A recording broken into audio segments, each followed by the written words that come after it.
जैसे मीराबाई, भक्तमती मीराबाई जी थी,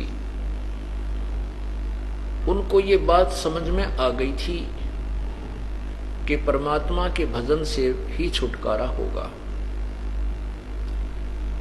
और उस समय ठाकुर समाज के अंदर उसका जन्म था। काल भी एक ऐसी व्यवस्था करता है कि जो अच्छी पुण्यात्मा हैं, जो परमात्मा को चाहती हैं, उनको ऐसे समाज में पैदा कर देता है कि उस समाज की गिरफ्त से, उस समाज की जकड़ से निकलना बहुत कठिन होता है।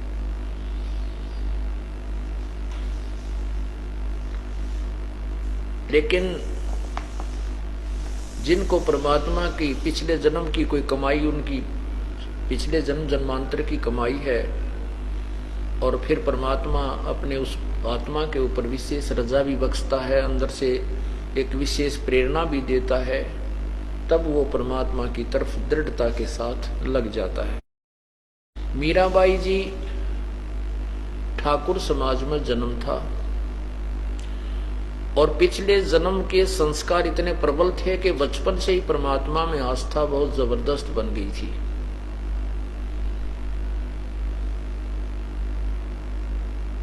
और वो मंदिर में जाने लगी।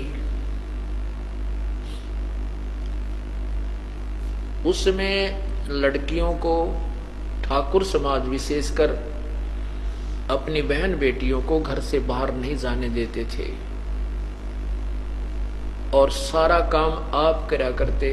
गोबर तक गेर का करते, पशुओं का चारा भी स्वयं ही लाते थे। बहन बेटियों को घर से बाहर न जाना, अपनी इज्जत, लोग अपनी लज्जा को नष्ट करना मानते थे। मीराबाई के सामने एक बहुत बड़ा पहाड़ खड़ा हो गया।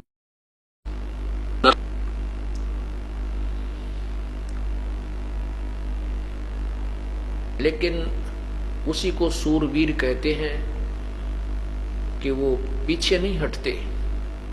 संत अर्थात भक्त आत्मा, सिंह अर्थात शेर, और सिपाही सूरवीर जो योद्धा होते हैं युद्ध के मैदान में। सूरवीर अपने युद्ध के मैदान में, शेर अपने स्वभाववश, और ऐसे ही संत अपने भक्ति के क्षेत्र में, भक्ति के मैदान में वापस कदम नहीं करते, आगे को चलते हैं। ये उनका स्वभाव होता है। मीराबाई जी का विवाह हो गया। विवाह हो गया तो उनके पति देव जो थे वो राजा थे, वो बहुत धार्मिक व्यक्ति के थे, बहुत ही अच्छी आत्मा थी।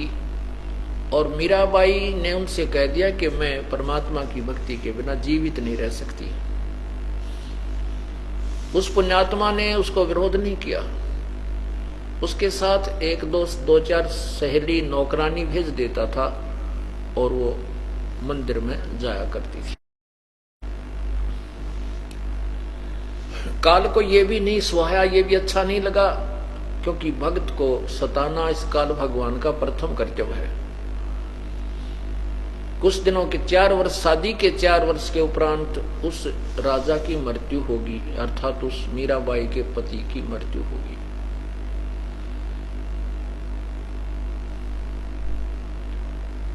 उसके जो देवर था उसको राजगद्दी प्राप्त होगी। अब उसने, राणा ने बार बार अपने भाभी को कहा कि आप मंदिर में नहीं जाओगी, मीराबाई से कहा।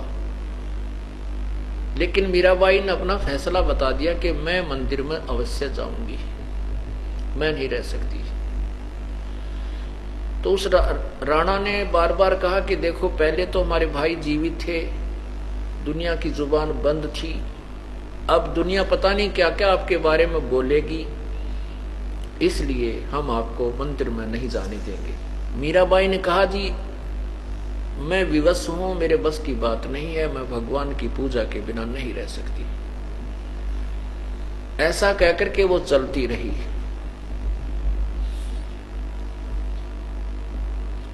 जाती रही, आती रही, अब उधर से उस राणा ने सोचा कि क्यों ना इस मीराबाई की हत्या करवा दूं, मृत्यु करवा दूं, इसको मार डालूं, मेरा नाम भी ना हो, इस प्रकार से इसकी मृत्यु करवाऊं, इसको मौत के घाट उतारूं। उसके लिए उसने एक सपेरा बुलाया, उससे कहा कि एक ऐसा सर्प ला तू मेरे लिए कि उसके डिब्बों को खोलते ही खोलने वाले के डंक मारे और मारते ही मर जाए। सपेरे ने ऐसा ही किया। एक बहुत ही भयंकर जो है विषैला सर्प ला करके उसको दे दिया। राणा ने कहा कि इसको गहनों के डब्बे में डाल दे, पैक कर दे। अब सपेरे ने एक गहनों के आभूषण के डब्बे में डाल दिया। उस दिन उस राणा के लड़के का जन्मदिन था, रिश्तेदार इकट्ठे हो रहे थे और आसपास के मित्र प्यारे घर के सदस्य भी, कुल के लोग भी वहां पर पहुंचे हुए थे। तो राणा ने सोचा कि आज ही इसका काम करवा दूं, सभी आए हुए हैं और सर्प डंक मार देगा, ये मर जाएगी और लोग अपने आप समझ जाएंगे भाई सर्प के डसे थे, मर गई।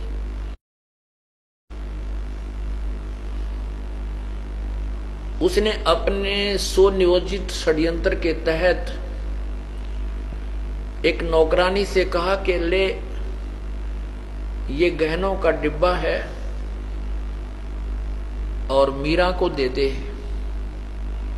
उसको कह देना कि ये हार है, इसके अंदर बहुत कीमती 9 लाख रुपए का बनवाया है, इसको पहन लेगी, कहीं आज रिश्तेदारों में मेरी बेइज्जती करवा दे और रिश्तेदार यूं कहें कि अपने भाई की मृत्यु के उपरांत वो अपनी भाभी की देखभाल नहीं रखता, इसको ओढ़ने पहनने को विशेष सुविधा नहीं देता, कहीं मेरी इस प्रकार बेइज्जती ना करवा दे, ऐसा उसको कह देना कि आदेश है मेरा।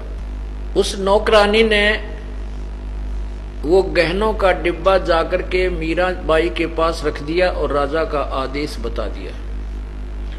मीराबाई ने सोचा कि मेरे लिए तो ये गहना जो है मिट्टी के तुल्य है, मुझे इसकी आवश्यकता नहीं है, मुझे तो राम नाम का गहना मिल गया है, फिर भी ये मुझे नाजायज बेमतलब परेशान करेगा, इसलिए इस हार को मैं गले में डाल लेती हूँ। नौकरानी के सामने ही वो गहने का डिब्बा खोला, उस विषैले सर्प का एक सुंदर हार बन गया। 9 लाख रुपए का जो हार होता है, 9 लखा हार बोलते थे, वो बन गया और मीराबाई ने उस नौकरानी के सामने ही गले में पहन लिया। और उसने सोचा था राणा ने, उसके देवर ने, कि वो मर चुकी होगी और जाकर के शोर मचा देंगे कि सर्प ने डस लिया। जो ही वो राजा वहां पहुंचा, मीराबाई उस हार को पहने हुए बैठी थी, तो उस राजा ने कहा कि तू ये हार इतना सुंदर कहां से लाई है, सच बता तू कहां से लाई इतना कीमती हार। मीराबाई ने कहा कि आप ही ने तो भेजा था, आप मुझे क्यों नहीं जीने देते, क्यों परेशान करते हो, कुछ डरो भगवान से। अब राणा ने कहा मैंने कहां भेजा था, किस गहने के डिब्बे में आप ही ने तो भेजा था। राणा ने नौकरानी बुलवाई, कहने लगे, पूछा कि क्या तूने यही डिब्बा लाकर दिया था? कि हाँ जी, आपने जो गहने का डिब्बा दिया था मैंने इनके सामने रखा, इन्होंने मेरे सामने ही आपके आदेश का पालन किया और ये हार मेरे सामने पहना इसने। अब जो नास्तिक लोग हो जाते हैं, जिनको भगवान नहीं अपना लोक लाज ज्यादा दिखाई देती है, इस लोक लाज के इतने रूढ़िवादी बन जाते हैं, भगवान से भी डरना भूल जाते हैं। उस दिन तो बात वो आई गई हुई। एक दिन उसने सोचा कुछ दिन के बाद कि ये नहीं मान रही है, और उस दिन ना जाने कैसे धोखा लगा और सर्प के स्थान पर मेरे से कोई गलती बनी होगी, दूसरा डिब्बा दिया गया होगा। उसने सोचा कि आज इसको मार ही देता हूं। ये तो रोजाना की बात, रोज ही कहानी बिगड़ती जा रही है, ये मान नहीं रही। नंगी तलवार लेकर के और मीराबाई के मकान के दरवाजे के लात मारी, वो दरवाजा खुल गया। गर्दन काटने के लिए चला था, सामने इतना मोटा अजगर, बहुत लंबा सर्प, एकदम 6 फुट ऊंचा खड़ा होकर के उसकी तरफ ऐसे डंक किया। वो राणा का तलवार कहीं जाकर गिरी और आप 2-3 ऐसे कुला करके, कलाबाजी करके जान बचा के भागा। कुछ दिन के बाद उसने सोचा कि ये ऐसे नहीं मरेगी, इसको विष पिला देता हूं। हाथ में तलवार ले ली और कहा कि तू ये विष पी ले और नहीं तो तेरी गर्दन काट दूंगा। मीराबाई ने सोची गर्दन काटने में तो दर्द होगा, जहर ही पी लेती हूं, मारे तो गाय ही है, इसने मुझे जीने नहीं देना है। ये तो अंधा हो गया है, भगवान से भी नहीं डरता, इसको केवल लोक लाज दिखाई देती है। मीराबाई ने उसी समय प्रभु को याद किया और वो विष का प्याला पी लिया। विष का प्याला प्या करके वो चला गया कि अब मर जाएगी थोड़ी देर में। कुछ देर के बाद उसने पता करा तो मीराबाई परमात्मा की गुणगान कर रही है और ठीक ठाक स्वस्थ बैठी है। फिर उस राणा को भी कुछ भय लगने लगा कि भी कोई शक्ति अवश्य इसका सहयोग दे रही है। मीराबाई को मारन लागे जहर का प्याला प्यारे, पीवत ही अमृत हो लाग्या, हो गया सर्द हियारे। मन तू पावेगा अपना किया रे, भोगेगा अपना किया रे। पुण्यात्माओं, परमात्मा कैसी कृपा बख्श करते हैं। अब ये बात, सत्संग जो है ये तत्व ज्ञान पर आधारित होता है और इस ज्ञान को समझना है हमने। मीराबाई की कथा का सुनाना एक तो परमात्मा की महिमा से आपको परिचित कराना है और साथ में तत्व ज्ञान को सिरे चढ़ाना है। आपके हृदय में तत्व ज्ञान समाना इस दास का प्रथम कर्तव्य है। वैसे तो मीराबाई जी की कथाएं हमने बहुत सुन रखी हैं और जन जन ने सुन रखी हैं, उनकी महिमा गाने वाले बहुत भक्तात्माएं हैं। लेकिन ये निर्णय करना कि कौन भगवान पूजा के योग्य है, किसकी भक्ति से मोक्ष होता है, ये हमने विशेष ये निर्णय करना। जैसे मीराबाई मंदिर में जाती थी, मूर्ति की पूजा करती थी भगवान श्री कृष्ण की, और उसके कारण वो सोच रही थी कि मैं जो मंदिर में जाती हूँ, पूजा करती हूँ, श्री कृष्ण जी की मूर्ति की पूजा करती हूँ, उनके गीत गाती हूँ, उनके नाम के गुणगान करती हूँ, शब्द राग गाती हूँ, इसलिए मेरी रक्षा हो रही है। ऐसा नहीं था। ये तो पूर्व जन्म के संस्कार थे उस मीराबाई के, और जिस कारण से पिछली कमाई उसके आगे अड़ रही थी। परमात्मा कहते हैं कबीर कमाई आपनी और कदे ना निष्फल जा, 7 समुद्र आडे पड़े वो मिले अगा हुआ। जैसे एक उदाहरण देता हूं, महाभारत के युद्ध में एक टटीरी पक्षी ने वहां अंडे उत्पन्न कर दिए और उधर से सेनाएं जुड़ गई और इतना भयंकर युद्ध हुआ था कि अग्नि बाणों से आसपास के जो पहाड़ भी फूट गए थे, टूट गए थे, वृक्ष भी खत्म हो गए थे, जल गए थे। तो वहां टटीरी ने परमात्मा को याद किया कि हे प्रभु मेरे बच्चों की रक्षा करो। कहते हैं इंद्र के हाथी का बहुत बड़ा कोई 100 मन का वो गले में एक घंटाला डाल होता है जो हाथी के गले में बांधते हैं, वो चलते समय आवाज करता रहता है। वो ऊपर से उसके हाथी का टूट करके अंडों के ऊपर गिर गया। पूरा महाभारत हो गया और 18 अक्षौणी सेना आप लड़के मर गई, नष्ट हो गया। लेकिन वो 500 टटीरी के जो अंडे थे वो नष्ट नहीं हुए। उनकी रक्षा की परमात्मा ने कोई भी कारण बना करके। अब वो टटीरी ना तो मंदिर में जाती थी, ना वो श्री कृष्ण न जाने थी, ना किसी और पूजा करती थी। उसकी भी अर्ज, उसकी प्रार्थना के आधार पर भी वो रक्षा हुई उसके बच्चों की, क्योंकि वो पूर्व जन्म की संतनी थी और उस पूर्व जन्म की कमाई से ही उसको लाभ हुआ था। इसी प्रकार जो मीरा जी की रक्षा की गई थी वो पूर्व जन्म की कमाई ने उसकी रक्षा की थी और वो साधना शास्त्र विरुद्ध कर रही थी। यदि उसको परमात्मा ना मिलते, मेहर ना करते, सत साधना नहीं देते, मीराबाई अपने इस जन्म का जुआ सा हार के चली जाती, चाहे कितने चमत्कार हो गए थे। वो दयालु परमात्मा कैसी कृपा करता है। एक समय रविदास जी और परमेश्वर कबीर जी ये लगभग इकट्ठे ही रहते थे और रविदास जी ने कबीर परमेश्वर से उपदेश ले लिया था। उस समय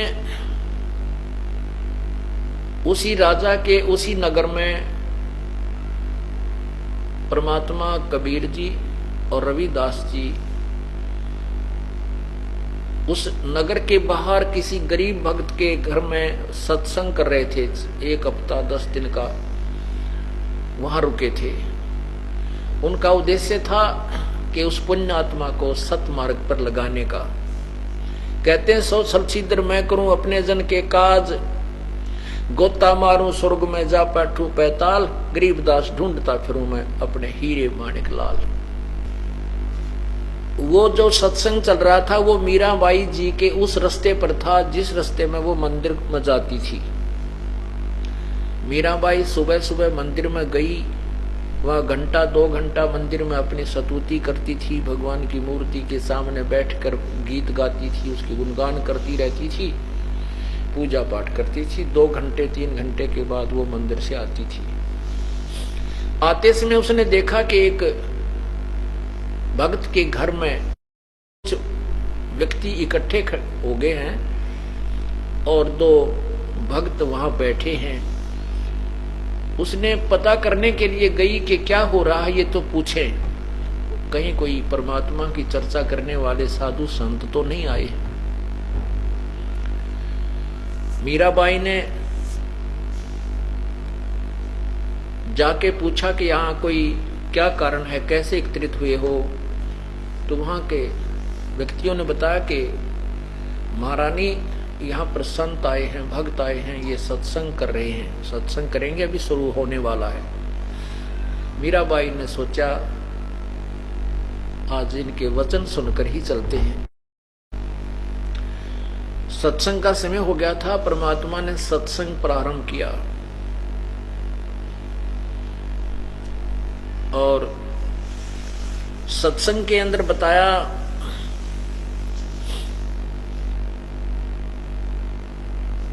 कि वो सृष्टि रचना सुनाई।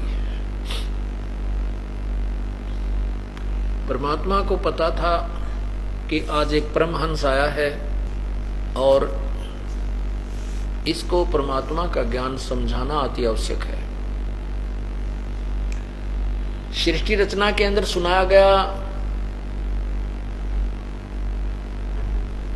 कि ब्रह्मा विष्णु महेश ये अविनाशी नहीं है,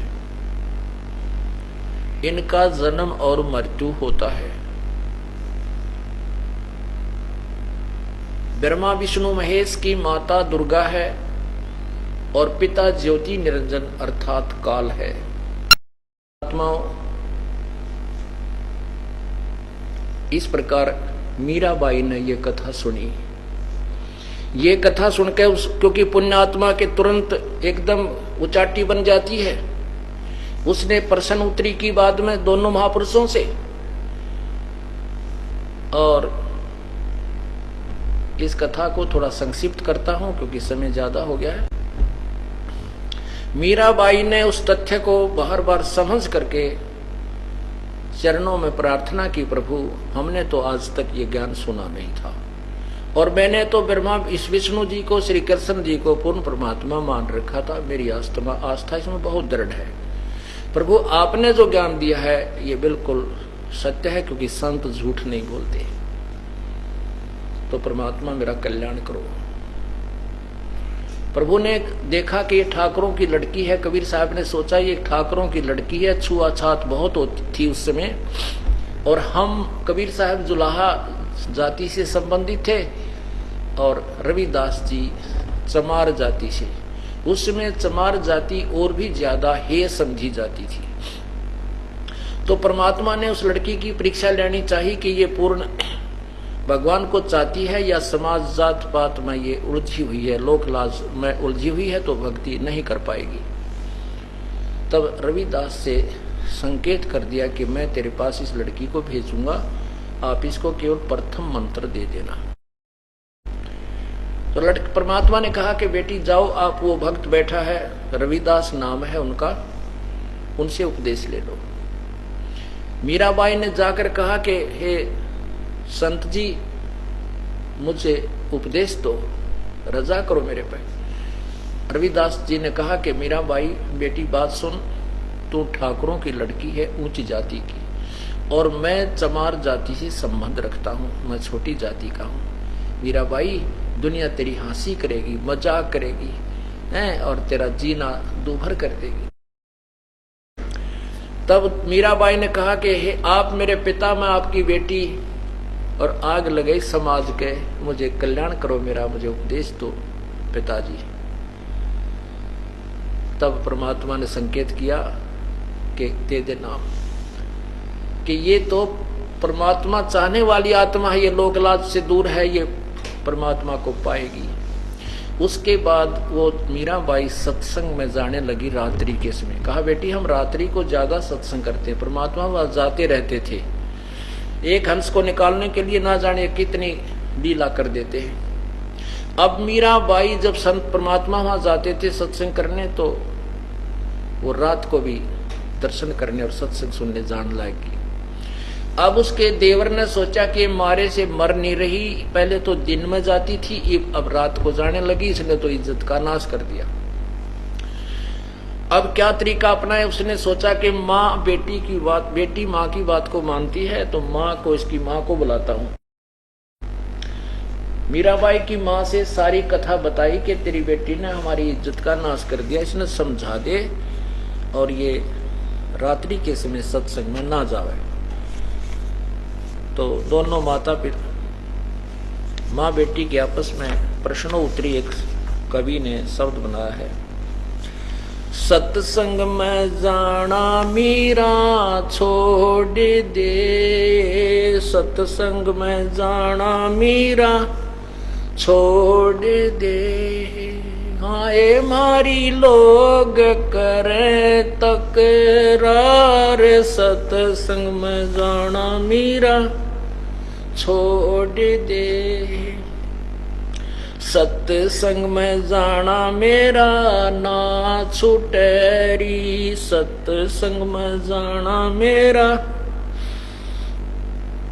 आरी चाहे जल कमरो संसार, सत्संग में जाना मेरा ना छुटेरी, हारी चाहे जल कमरो संग में जाना मेरा ना छूटे।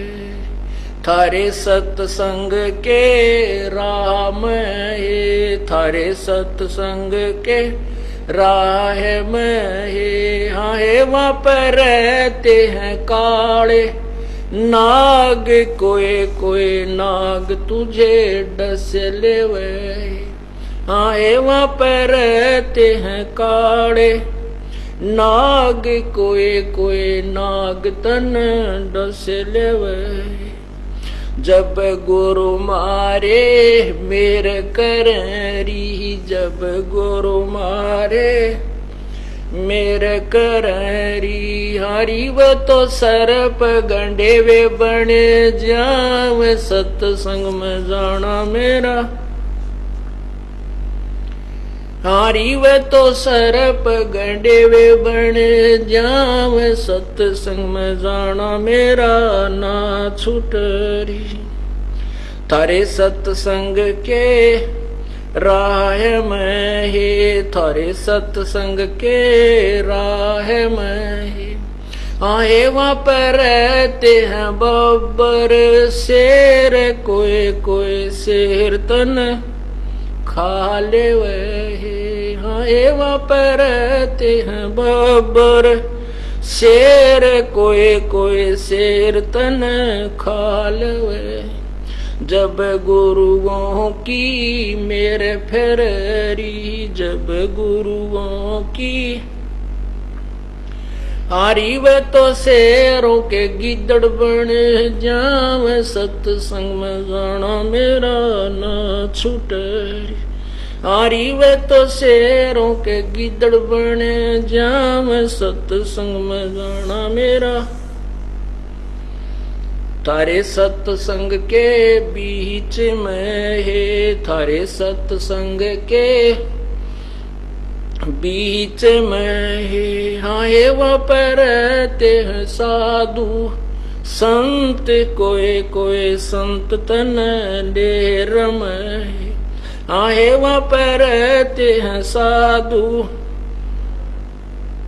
कोई संत तन डेर में तेरे री मन में माता पाप है री तेरे री मन में माता हरी संत मेरे माँ बाप हैं री संत मेरे माँ हारी वो तो कर देंगे बेड़ा पार सत्संग में जाना मेरा